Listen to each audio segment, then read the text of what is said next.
شروع اللہ کے نام سے جو بڑا مہربان اور نہایت رحم کرنے والا ہے۔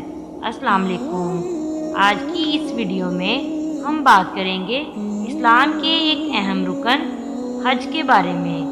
حج صرف ایک عبادت ہی نہیں بلکہ اللہ تعالیٰ کی طرف سے بخشش اور قربت کا ایک عظیم موقع ہے۔ قرآن پاک میں اللہ تعالیٰ فرماتے ہیں اور اللہ کے لیے لوگوں پر اس گھر کا حج فرض ہے جو وہاں جانے کی طاقت رکھتا ہو۔ یہ آیت اس بات کی دلیل ہے کہ حج ہر صاحب استطاعت مسلمان پر فرض ہے۔ حج ہمیں حضرت ابراہیم علیہ السلام اور حضرت اسماعیل علیہ السلام کی قربانیوں کی یاد دلاتا ہے۔ حضرت ابراہیم علیہ السلام نے جب اللہ کے حکم پر حضرت اسماعیل علیہ السلام کو قربانی کے لیے پیش کیا تو اللہ تعالیٰ نے ان کی اطاعت و فرما برداری کو قیامت تک کے لیے مثال بنا دیا۔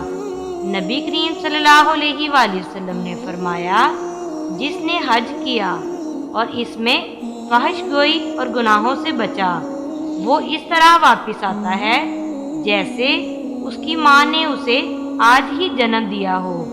یعنی حج انسان کے سارے پچھلے گناہوں کو مٹا دیتا ہے۔ عرفات کے میدان میں دعائیں قبول ہوتی ہیں۔ یہ وہ دن ہوتا ہے جب اللہ تعالیٰ اپنے بندوں کے سب سے زیادہ قریب ہوتا ہے۔ نبی کریم صلی اللہ علیہ وآلہ وسلم نے فرمایا، حج عرفہ ہی کا نام ہے۔ اس دن کے بعد حاجی مزدلفہ میں رات گزارتا ہے اور پھر شیطان کو کنکریاں مار کر اپنی اطاعت کا ثبوت دیتا ہے۔ قربانی صرف جانور ذبح کرنا نہیں بلکہ اپنی خواہشات، اپنے نفس کو اللہ کے سپرد کرنے کا نام ہے۔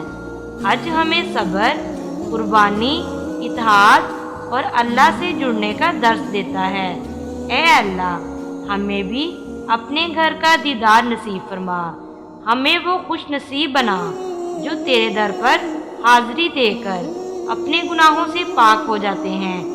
اگر آپ کو یہ ویڈیو پسند آئی ہو تو اسلامک ہسٹری MB کو سبسکرائب کرنا نہ بھولیں اور اس ویڈیو کو اپنے عزیزوں کے ساتھ ضرور شیئر کریں تاکہ ثواب جاریہ بنے۔ جزاک اللہ۔